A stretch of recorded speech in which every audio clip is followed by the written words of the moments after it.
And now, still more major news. An exclusive interview with the woman who heard a Sanford vigilante gun down a teenager on February 26th. Sanford police have said George Zimmerman's claims of self-defense kept them from arresting him. And now 10 days later, he's still free.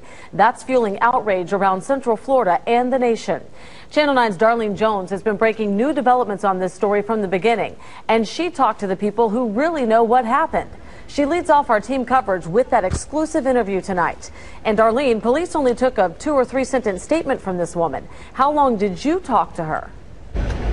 Vanessa, I spent 30 minutes with her on camera, and she told us her entire story. After we heard her out, we reached out to Sanford police here at headquarters, who told us they have been swamped with media requests and warned us we might not hear back from them today.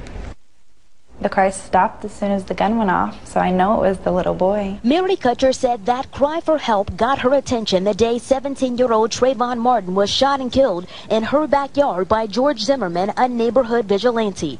Until now, she's ignored repeated attempts by national and local media to share what she saw, partially out of fear. So we said, "Everything okay?" And he just looked at us. And Selma asked him again, "What's up? What's going on? Everything okay?" And he just said, call the police. Kind of nonchalantly, like, leave me alone. According to this partial police report, Kutcher is one of 6 eyewitnesses Sanford police took a statement from that night. Kutcher said it was short and police never questioned her in detail until after she repeatedly reached out to them. Blew us off. And I called him back again and I said, "I know this was not self-defense. There was no punching, no hitting going on at the time, no wrestling." Kutcher believes whatever confrontation there was, it ended before they got to her backyard, and she believes Zimmerman continued to chase Martin as he tried to get home. Police said Zimmerman had a bloody nose and blood on the back of his head, and he told police he was yelling for someone to help, but no one would. Kutcher believes even if Martin got the best of Zimmerman, it's no excuse to kill an unarmed teenager half his size. I assumed he's going to be arrested. Common sense will tell you, and he wasn't.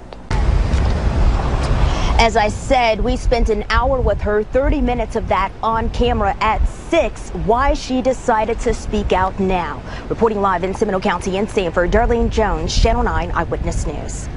Now, Sanford police pointed to a state statute for not making an immediate arrest, and they sent us a copy of the law entitled Justifiable Use of Force.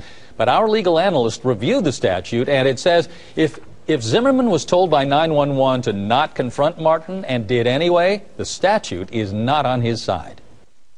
The use of deadly force in this instance was unlawful, and a valid arrest could have been made.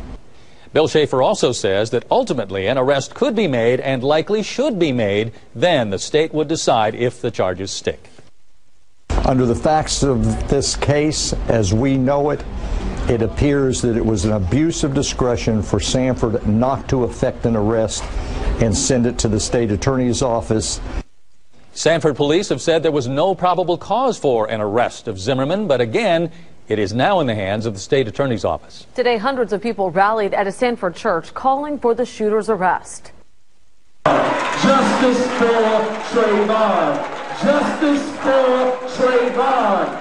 Close to 400 people showed up alongside pastors from around the country. They want the 911 audio released or George Zimmerman's arrest within the next 2 weeks. If not, they'll move forward with plans for a march and rally at the next city commission meeting.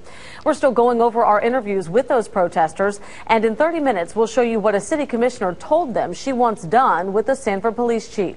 You can depend on Eyewitness News and Channel 9's Darlene Jones to get to the bottom of what really happened in this vigilante shooting. And if you have information for Darlene, you can tweet her.